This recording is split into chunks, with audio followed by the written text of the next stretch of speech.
ওই একটা Benson cigarette দাও তো। স্যার আপনাকে কোন সিগারেটটা দিব কাইন্ডলি বলবেন প্লিজ। আরে একটা বেনসন সিগারেট দাও। আরে ছেলেটাকে তো দেখে তো অনেক শিক্ষিত আর স্মার্ট মনে হইতেছে। এই ছেলে রাস্তার পাশে বসে সিগারেট বিক্রি করে। Alan sir. আচ্ছা, তোমাকে দেখে তো মনে হচ্ছে তুমি অনেক শিক্ষিত। তুমি কি পর্যন্ত লেখাপড়া করছো? স্যার আসলে পড়াশোনার কথা কি বলবো, পড়াশোনার তো কোনো দাম নাই। আমার আসলে গ্র্যাজুয়েশন কমপ্লিট হয়ে গেছে।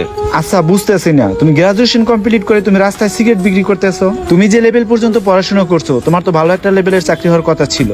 আসলে কোনো কাজই ছোট না, মানুষ কাজকে ছোট চোখে দেখে।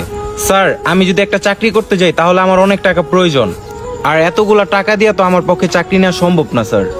এর জন্যই ছোটখাটো একটা বিজনেস করতেছি, আর কোনো কাজই ছোট না স্যার। ধৈর্য সহকারে এই ব্যবসাটা করতেছি। তোমার কথা শুনে অনেক ভালো লাগছে, তুমি কাজের প্রতি অনেক আগ্রহী আছো। ঠিক আছে, সমস্যা নেই, আমার এই কার্ডটা রাখো। আমার এই প্রতিষ্ঠানে একদিন তুমি দেখা করো আমার সাথে। লোকটা কি মনে কইরা ওনার ভিজিটিং কার্ড আমাকে দিয়ে গেল? না, একদিন সময় কইরা তার প্রতিষ্ঠানে যাইতে হইব।